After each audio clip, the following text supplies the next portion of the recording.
ओम गणेशाय नमः। साल 2024 में गंगा दशहरा जो कि 16 जून रविवार को मनाया जाएगा और यह भी शुरू हो जाता है ज्येष्ठ महीने के शुक्ल पक्ष की 10वीं तिथि से।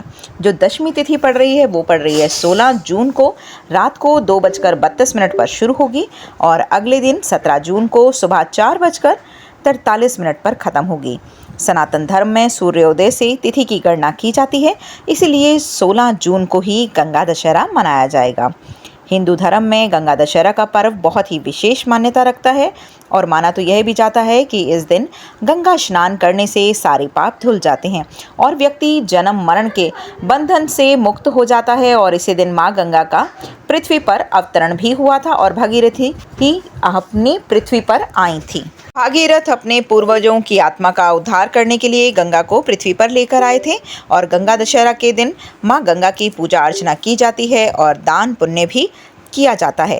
इस दिन पितरों का तर्पण भी किया जाता है और माँ गंगा की पूजा करने से सारे ही पापों से मुक्ति मिल जाती है और मृत्यु के बाद मोक्ष की प्राप्ति भी होती है। आइए जान लेते हैं कि कब कब स्नान करना चाहिए। गंगा स्नान का विशेष महत्व अमावस्या को, पूर्णिमा को गंगा दशहरा के दिन होता है और कार्तिक महीने की पूर्णिमा को कार्तिक पूर्णिमा भी कहते हैं और इस दिन भी गंगा स्नान से बहुत ही ज़्यादा पुण्य फल की प्राप्ति होती है। सच्चे मन से माँ गंगा का ध्यान करें। धूप, दीप, नैवेद्य, तांबुल, शीतल जल, वस्त्र, आभूषण, माला, चंदन, आचमन और सुंदर शैया अर्पण कर दें। हर हर गंगे के नारों के साथ 3, 5 या 7 बार डुबकी लगाएं। साफ कपड़े पहनें और मंत्रों का जाप भी करें। स्नान के बाद यज्ञ या हवन भी करें। इस तरह से ज़रूर ही गंगा स्नान करते टाइम ये चीज़ों का ध्यान रखना चाहिए।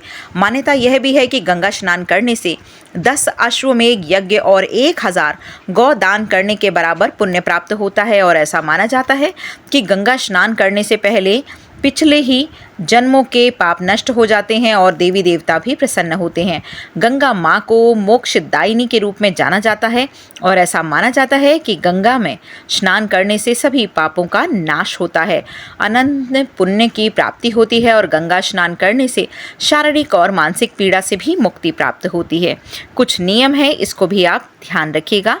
गंगा स्नान करने से पहले सामान्य जल से अच्छे से नहा लें। गंगा नदी में सिर्फ डुबकी लगाएं। पवित्र नदी में स्नान का मैल ना निकालें और स्नान करते समय शरीर को हाथों से नहीं रगड़ना चाहिए। गंगा स्नान करने के बाद शरीर को कपड़े से भी नहीं पोंछना चाहिए। जल को शरीर पर ही सूखने देना चाहिए। मृत्यु या जन्म सूतक के समय भी गंगा स्नान किया जा सकता है, लेकिन महिलाओं को अपवित्र स्थिति में गंगा स्नान नहीं करना चाहिए। गंगा नदी के किनारे स्नान करने के बाद छतरी, वस्त्र, जूते, चप्पल आदि दान देना बहुत ही अच्छा होता है। हर सोमवार को शिवलिंग पर गंगा जल अर्पित करें। गंगा स्नान कभी भी बिना वस्त्र पहने नहीं करने चाहिए। बाहर निकलकर पुराने वस्त्र वहीं छोड़ दें। नवीन वस्त्रों को धारण करें। गलतियों के लिए क्षमा याचना करें और बाद में अन्न या फल का दान भी ज़रूर करें। गंगा स्नान के दिन इन चीज़ों के दान किया जाता है और ये बहुत ही पुण्यदायी माना जाता है। ज़रूरतमंद लोगों को पानी का दान करें। ज़रूरतमंदों को कंबल और गर्म कपड़ों का दान करें। ब्राह्मणों को 10 सेर गेहूँ या 10 सेर तिल दान करने चाहिए। दक्षिणा अवश्य देनी चाहिए। हाथ का पंखा, सत्तू और मठ का दान ज़रूर करें। मीठा शरबत पिलाएं। सुहागनों को श्रृंगार की 10 चीज़ें दान करें। गरीबों में खाना खिलाएं। राह चलते लोगों को मौसमी फल दान करें।